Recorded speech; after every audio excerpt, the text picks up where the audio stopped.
while, but when we were practicing together, I remember you being really, really into it. I remember you being really into it on a very sincere level, like it was really helping you on a deep level. What were you going through at the time?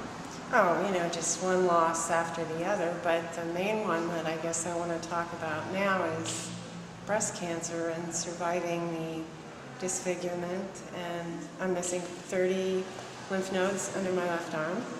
And they told me not to do all this stuff, like don't lift over 10 pounds and don't do this, don't garden without gloves, which I always do, and worse things than that. And, all these don't do things.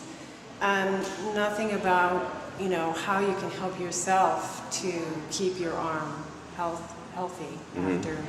So, this stuff and all the strength, like chaturanga and all that, because also 2 women in my family have broken wrists, and that's a common sports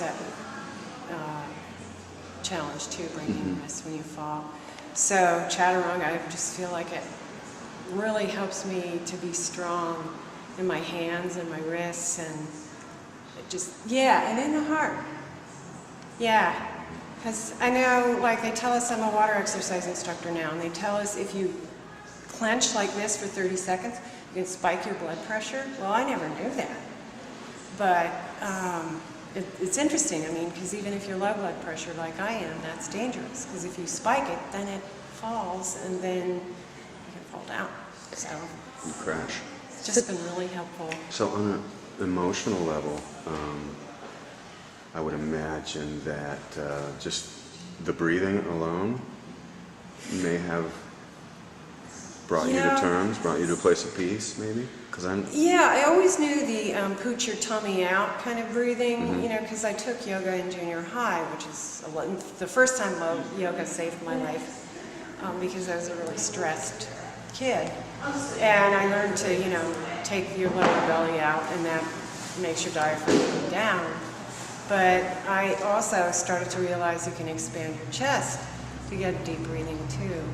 And so it's this thing of learning about my breathing just by doing it, and how to calm yourself down, or if you're dragging, how to pick yourself up with your breath.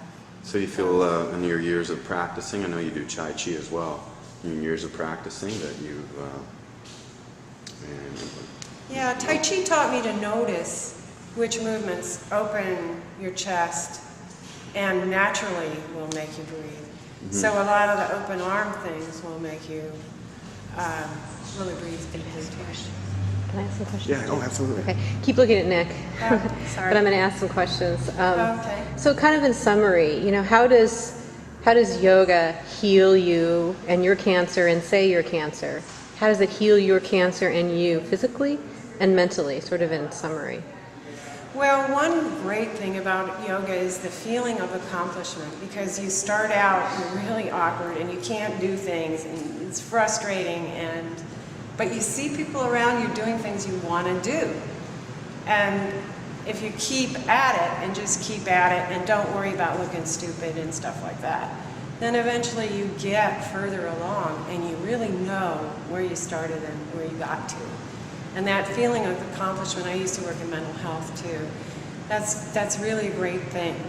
Being able to see your progress and know it and feel it, not only see it, feel it, even hear it in your breath, And Nick, he really promotes breathing, as we know. Yeah. So tell us how Nick's emphasis on breathing heals and helps and moves you along. Well, when you're under stress all the time, you've got kids, you've got this, you've got that, you've got your house falling apart, and things like that going on, you can really lose track of your breath and hold on to it. And it's really good being reminded to let it go. I know from having studied fitness that you need to let go of the carbon dioxide even more maybe than you need to get the oxygen in. And the oxygen in takes up your metabolism, which is just good for everything. So. And how has, in a nutshell, how has yoga basically changed your life? Yoga saves my life. I mean, I had to get a lower back pain and run to yoga for a while. Then I practiced for a while and it's all better. So then I slack and I backslide and oops, and then something goes wrong again and I'm running back to yoga. And finally at this age, I just turned 59, I know I can't run away from yoga anymore. I have to really keep on it, and I don't want to be the awkward person that I was before I really started working hard at yoga again. And I didn't know about vinyasa before Nick. I mean, in the 70s, yoga was like your grandmother's yoga, where you just kind of relaxed and kind of lolled around. Well, Nick's yoga's not that.